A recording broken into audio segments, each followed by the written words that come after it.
जिस तरह का घटनाक्रम आपने यहां देखा कि रोज सरेआम गुंडागर्दी घुसने नहीं देंगे, पैर तोड़ देंगे। मैं चमड़े की चप्पल पहन के आया, मैं चमड़े की चप्पल पहन के आया।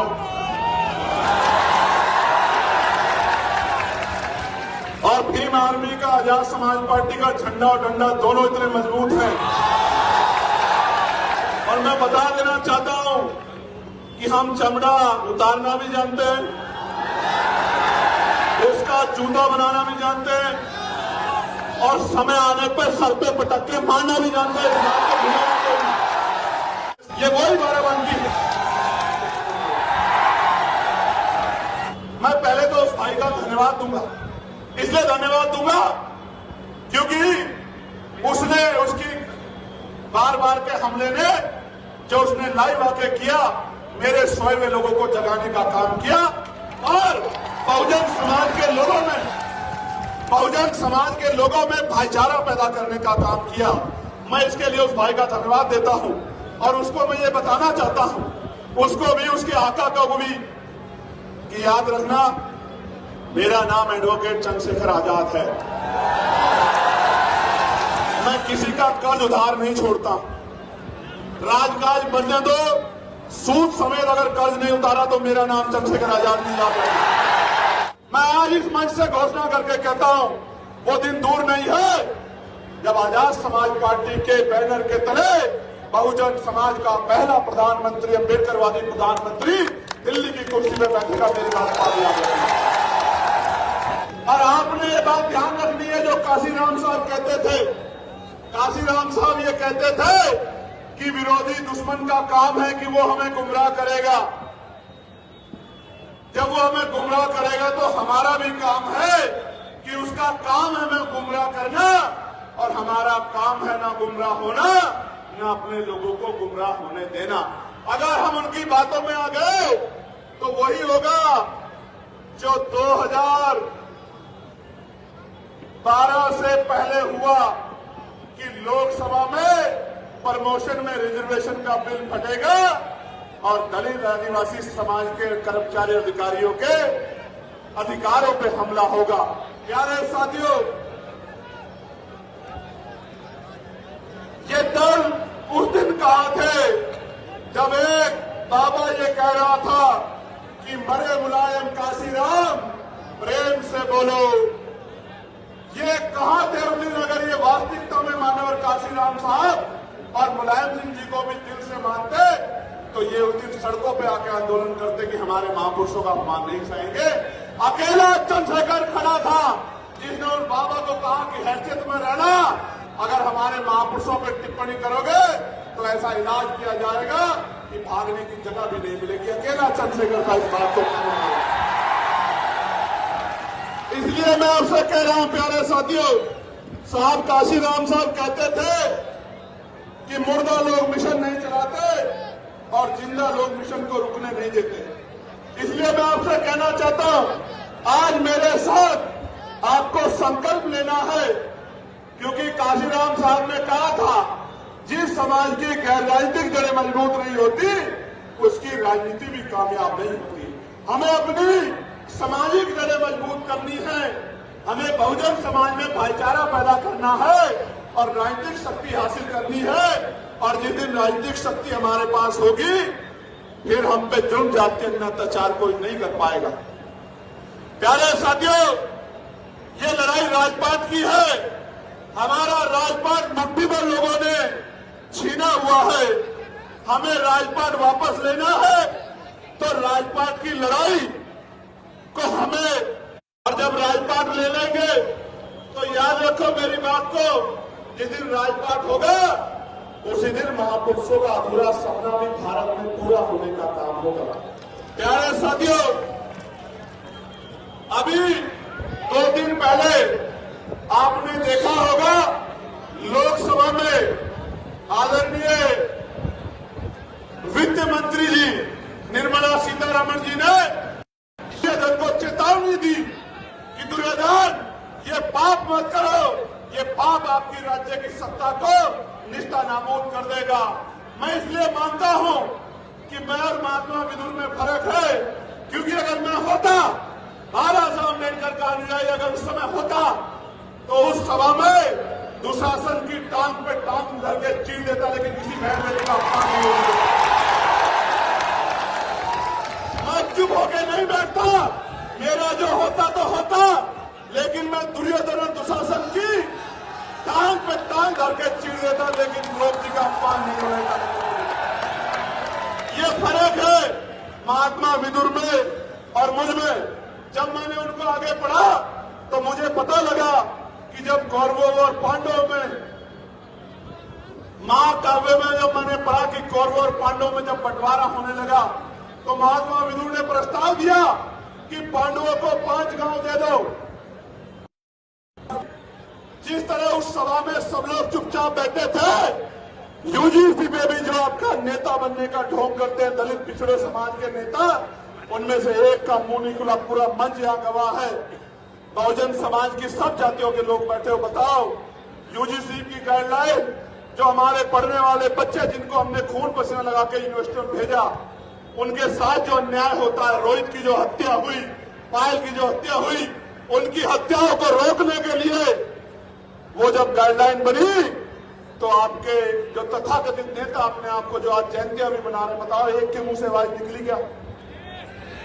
ये भी उस सभा में बैठे उन्हीं नेताओं की तरह है जो द्रौपदी के चीरहरण पे आंख बंद करके बैठे थे। आपको किसके साथ खड़ा होना है, कौन आपकी लड़ाई लड़ सकता है, कौन चंद वोटों पे आपके साथ होने वाले अन्याय पे चुप्पी रख सकता है, इसको आपको समझना पड़ेगा कि लड़ेगा कौन और चुप्पी कौन रखेगा। प्यारे साथियों, एक बात और जानने को मिली कि महात्मा विदुर हस्तिनापुर राज्य के प्रधानमंत्री थे।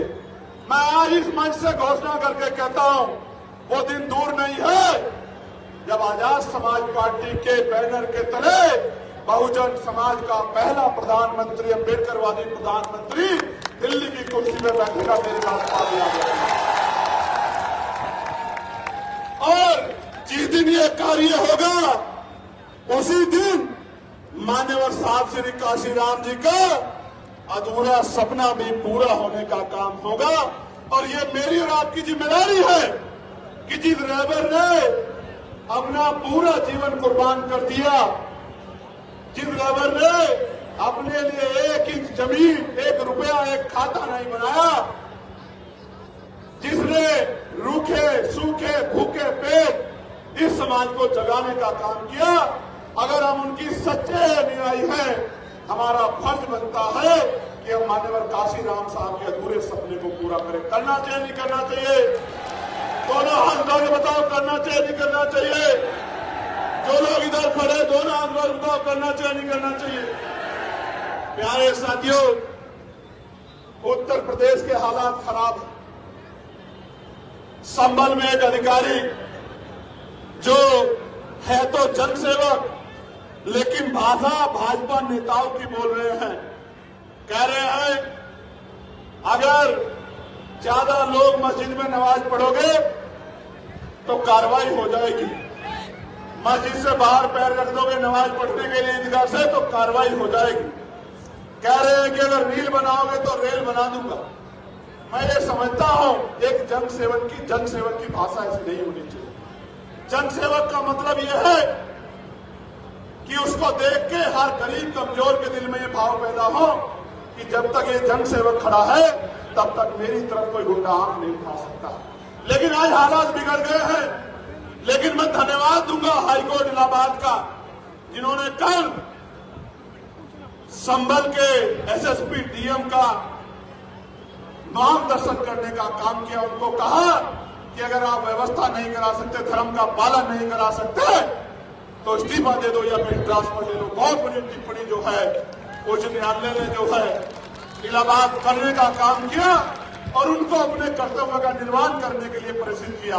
प्यारे साथियों, आज हम लोग बाराबंकी की धरती पे हैं और एज ए लीडर मुझे कहने में खुशी है कि ये वही बाराबंकी है जिससे हयात अली खैमनी साहब का रिश्ता जुड़ा हुआ है। ये वही बाराबंकी है और वो अपने राज्य में, वहां अपने देश में राज करते थे, अपने लोगों के लिए कानून बनाते थे। उनकी शहादत हो गई, मगर मैंने उनके बारे में जब पढ़ा, एक बात मुझे एज ए लीडर उनकी बहुत पसंद आई और मैं उनको सैल्यूट करता हूं कि उनको पता था कि उन पे हमला होने वाला है। उनको बताया गया सुरक्षा एजेंसियों के द्वारा कि आप पे हमला होगा, आपकी हत्या हो सकती है। तो उस शेर दिल बहादुर शहादत प्राप्त करता उस नेता ने कहा कि पहले मेरे देश के 9 करोड़ लोगों को सेव करो, फिर मेरी सुरक्षा के बारे में सोचो। वरना नेता ये कहते हैं कि पहले मेरी सुरक्षा करो, जनता मरती है तो कल की मरती आज मर जाए। लेकिन उस बहादुर नेता की इस बात से मैं बड़ा प्रेरित हुआ। और प्यारे साथियों, मैं कहना नहीं चाहता, मैं ऐसे लोगों को बढ़ावा दिया गया कि वो इस तरह की टिप्पणी करके माहौल खराब कर सके। मैं ये भी जानता हूं कि उनके पीछे कौन है, मैं इस बात को जानता हूं, मेरी इंटेलिजेंस भी कम नहीं। मैं जानता हूं कि उनके पीछे कौन है और मैं उन तमाम साथियों को कहना चाहता हूं, मैं पहले तो उस भाई का धन्यवाद दूंगा। इसलिए धन्यवाद दूंगा क्योंकि उसकी बार बार के हमले ने जो उसने लाइव आके किया, मेरे सोए हुए लोगों को जगाने का काम किया और बहुजन समाज के लोगों में भाईचारा पैदा करने का काम किया। मैं इसके लिए उस भाई का धन्यवाद देता हूं और उसको मैं ये बताना चाहता हूं, उसको भी, उसके आका को भी, कि याद रखना मेरा नाम एडवोकेट चंद्रशेखर आजाद है। मैं किसी का कर्ज उधार नहीं छोड़ता। राजकाज बनने दो, सूद समेत अगर कर्ज नहीं उतारा तो मेरा नाम चंद्रशेखर आजाद नहीं याद रखना। प्यारे साथियों, मैं इसलिए नहीं कहना चाहता उन लोगों पे कुछ भी, क्योंकि वो एक सोची समझी साजिश से काम कर रहे हैं। उनको पता आजाद समाज पार्टी ताकत बना रही है और वो ये भी जानते हैं कि चंद्रशेखर आजाद और तमाम साथी आजाद समाज पार्टी के मरने मिटने को तैयार हैं, लेकिन बहुजन समाज के अधिकारों को छीनने नहीं देंगे। इसलिए वो जानबूझ के हमारे जो नौजवान शक्ति है उसको पथ भ्रष्ट करना चाहते हैं, उनका ध्यान उधर उधर करना चाहते हैं। मैं आपको कहना चाहता हूं, ऐसे किसी व्यक्ति पे मत ध्यान दो, अपने काम पे ध्यान दो। अगर आप मेरी बात पे पहरा देके अगले 6-7 महीने उस पर काम करते रहे, मैं गारंटी से कह सकता हूं कि पूरे उत्तर प्रदेश में किसी गरीब की तरफ आंख उठाने वाला कोई गुंडा बचेगा नहीं। मेरी बात को आगे प्यारे साथियों, उत्तर प्रदेश के क्या हाल है? उत्तर प्रदेश में ऐलानिया कत्ल हो रहे हैं, ऐलानिया कत्ल। अभी बदायूं में ऐलानिया कत्ल हुआ। 2 महीने पहले सुधीर गुप्ता जी ने एप्लीकेशन दी कि मेरी जान को खतरा है, मुझे धमकियां मिल रही, लेकिन उस बात को नजरअंदाज कर दिया गया। तो जाके एक अपराधी ने 2 लोगों की सरेआम हत्या कर दी। ये ऐलानिया कत्ल उत्तर प्रदेश में हो रहे और मुख्यमंत्री कहते हैं कानून का राज स्थापित है। मेरी बात पर गौर करना साथियों, संभल में किशोरी के साथ गैंगरेप हुआ, कल मैंने ट्वीट किया और मुख्यमंत्री कहते हैं हर चौराहे पे यमराज खड़ा है। लेकिन यमराज जब गुंडे भारतीय जनता पार्टी से डरे जुड़े हुए होते हैं तो यमराज छुट्टी पे चले जाते हैं। प्यारे साथियों, कब साल के मां को मार दिया गया, बेटी को उठा ले जाया गया और बेटी का चीरहरण मीडिया के माध्यम से हुआ और उस परिवार से जो वादे किए थे वो पूरे नहीं किए। मैं जाऊंगा परिवार से मिलने, वहीं आंदोलन करूंगा जब तक उस परिवार की मांगे पूरी नहीं होगी, मैं नहीं बैठूंगा चैन से। और रामपुर के बिलासपुर में भी एक पुलिस की जवान के द्वारा गोली मार के हत्या कर दी गई थी, उनके साथ भी सरकार ने वादे किए थे। हाथरस के परिवार के साथ भी सरकार ने वादे किए थे, एक भी वादा पूरा नहीं किया। मैं विपक्ष के साथियों को भी कहना चाहता हूं कि जिस तरह खामनेई साहब ने बहादुरी दिखाते हुए शहादत कबूल की, आप भी डरो मत, मेरे साथ खड़े हो जाओ। इस भारतीय जनता पार्टी को 2027 में उखाड़ के फेंक देंगे हम लोग उत्तर प्रदेश में। आप डरो मत, विपक्ष के साथियों, डरो मत, मुकाबला करो। शहादत जिनके हिस्से में शहादत आएगी, समाज उनको याद भूलेगा नहीं।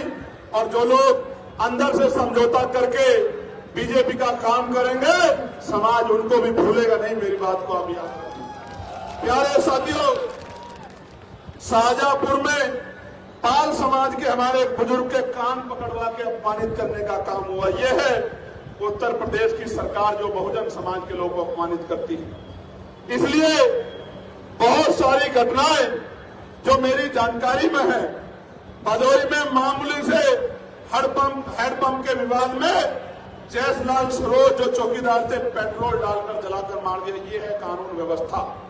फरुखाबाद में नाबालिग दलित युवती को केरोसिन डालकर निर्मम हत्या कर दी गई। कानपुर में दलित बस्ती को जला दिया गया और महिलाओं के साथ मारपीट की गई, अभद्रता की गई। जौनपुर में 8 मार्च को थाना जाफराबाद में यश गौतम की 16 साल के बच्चे की हत्या की गई। जौनपुर के थाना खुटान में राजीव गौतम की हत्या की गई। थाना लाइन बाजार में बस चालक ललई यादव की हत्या कर दी गई।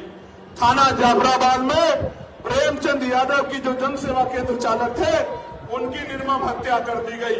प्यारे साथियों, लखनऊ में सूरज गौतम नाम के छोटे से एक युवक की, जिसने सिर्फ होली की बधाई दी थी, उसकी हत्या कर दी गई। मोहम्मद उन्नैन नाम के नाबालिग छात्र की सर पे गोली मार के लखनऊ प्रदेश की राजधानी में हत्या कर दी गई। बालागंज में निषाद समाज की युवती की निर्मम हत्या दुष्कर्म का विरोध करने पे कर दी गई। बाराबंकी में मोहम्मदपुर थाना क्षेत्र से 100 मीटर की दूरी पे निषाद समाज की बच्ची की पेट्रोल डालकर जिंदा जलाकर हत्या का मामला सामने आया। और प्रयागराज में दलित छात्रों के साथ भेदभाव का इतना बड़ा मामला सामने आया। ये सारी बातें इस बात की गवाही देती हैं कि उत्तर प्रदेश में और छोड़िए, जिस तरह का घटनाक्रम आपने यहां देखा कि रोज सरेआम गुंडागर्दी, घुसने नहीं देंगे, पैर तोड़ देंगे। मैं चमड़े की चप्पल पहन के आया,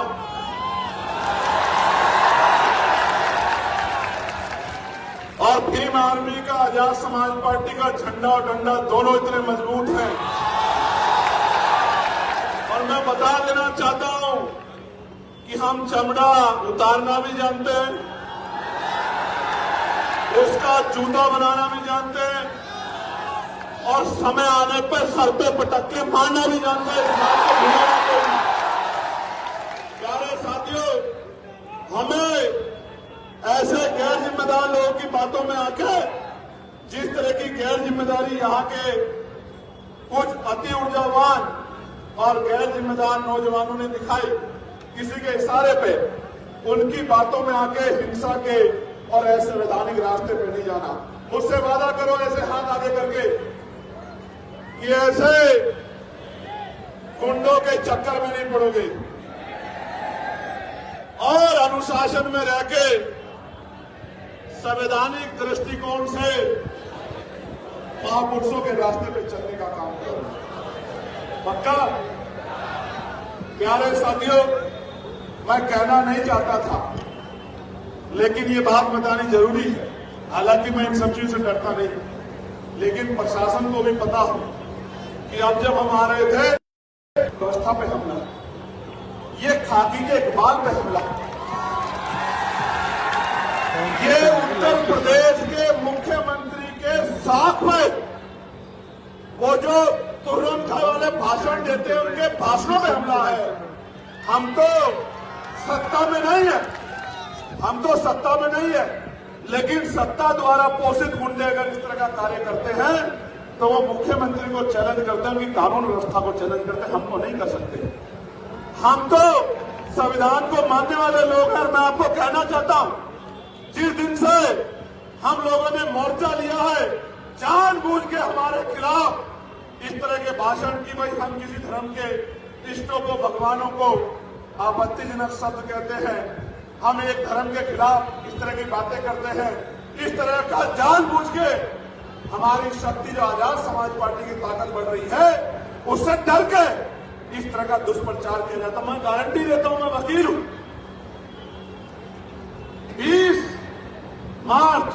15 मार्च 2020 को हमने राजनीतिक दल की स्थापना गौतम बुद्ध नगर में की। एक स्टेटमेंट आप मुझे दिखा दो, मैं वकील हूं। मैं बाबा साहब अम्बेडकर को मानने वाला व्यक्ति, मैं किसी धर्म पे टिप्पणी नहीं करता, मेरा काम नहीं है। मेरा काम एक ही काम है कि चाहे मेरे शरीर में लहू का आखिरी कतरा भी खत्म हो जाए, मैं इन गरीबों को इनका हक दिला के रहूंगा, इनके घर में उजाला करके। इसलिए जानबूझ के वो इस तरह की बातें करते हैं। उसका कारण बताऊंगा मैं आखिरी में आपको कि उसका कारण क्या है। लेकिन मैं आपको कुछ कहना चाहता हूं, आप मेरी बात को सुनने के लिए तैयार हो? गौर से सुनो, नोट करो फोन में। घर जाके मेरा एक ही काम करना मेरे लोगों, कि घर घर जाके इस बात को पहुंचाने का काम करना जो बातें पढ़ रहा हूं। और गारंटी देके कहता हूं, बाबा साहब का, बहुजन महापुरुषों का सिपाही हूं, फूले साहू पेरियार अंबेडकर का अनुयायी हूं, बाबू जगदेव कामना रामसु वर्मा का अनुयायी हूं। जो बात कह रहा हूं उसको पूरी करके दिखाऊंगा। और आप जानते हैं, इतिहास गवाह है, आज तक जो बात कही है उसको पूरा करके दिखाया नहीं दिखाया, बताओ। प्यारे साथियों, जैसे ही हमारी सरकार 2027 में बनेगी, 1 साल के अंदर सभी खाली पदों को, सरकारी खाली पदों को हम लोग भरने का काम करेंगे। मेरी बात को अभी पहली कैबिनेट में लाखों नौजवानों को बिना किसी पैसे के, आज की हालात तो यह है, दफ्तर में जाओगे अमीर सीधा जाएगा, गरीब दफ्तर के बाहर खड़ा रहेगा और बिना पैसे के कोई काम नहीं होता। मैं गारंटी देके कहता हूं, आजाद समाज पार्टी की ताकत बनेगी। अधिकारी सबसे पहले कुर्सी बिछवाया करेगा गरीबों के लिए, चाय पानी पूछा करेगा, उसके बाद की समस्या का हल किया करेगा, फिर अपनी कुर्सी में बैठा करेगा।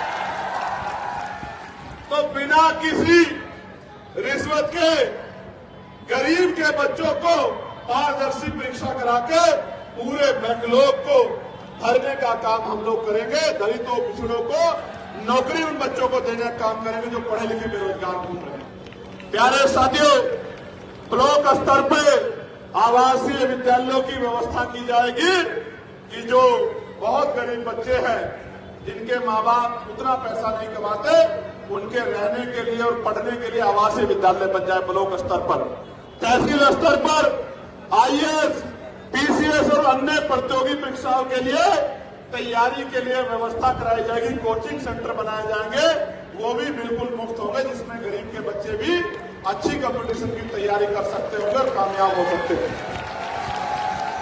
डिजिटल युग में यदि नगर पालिका स्तर पर संचालित लाइब्रेरी हाईटेक सुविधाओं से लैस हो जाए तो स्थानीय बच्चों को पढ़ाई में अधिक से अधिक लाभ मिल सकता है।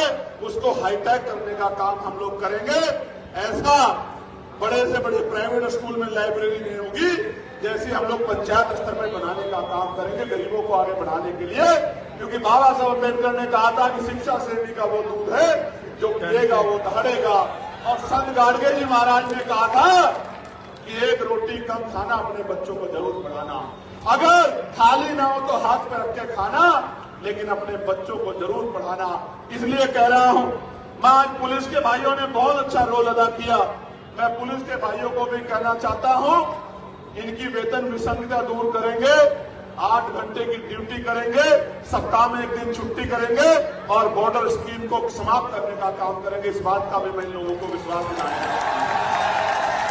प्यारे साथियों, पीआरडी के जवानों को, होमगार्ड भाइयों को, पीआरडी के जवानों को राजकीय कर्मचारी का दर्जा, होमगार्ड भाइयों बहनों को राजकीय कर्मचारी का दर्जा और पंचायत सहायकों को भी उचित मान्यता दिलाकर उनको भी राजकीय कर्मचारियों का दर्जा दिलाने का काम हम लोग करेंगे। मेरी बात को आप याद रखना। आशा बहनों को, आंगनबाड़ी बहनों को, भोजन माताओं को और सहायिकाओं को भी राज्य कर्मचारी का दर्जा दिलाने का काम हम लोग करेंगे। मेरी बात को आप याद रखना। आपके गली में, मोहल्लों में आपके गांव में जो आशा, आंगनबाड़ी, भोजन माता, ये जो सहायिकाएं रहती है, उनको कह देना कि भाई चंद्रशेखर आजाद ने कहा है, आजाद समाज पार्टी का संदेश है, मान्यवर काशीराम साहब का संदेश लेके आ रहे हैं भाई चंद्रशेखर, और ये कह रहे हैं कि एक बार हमारा साथ दो, किसी के आगे हाथ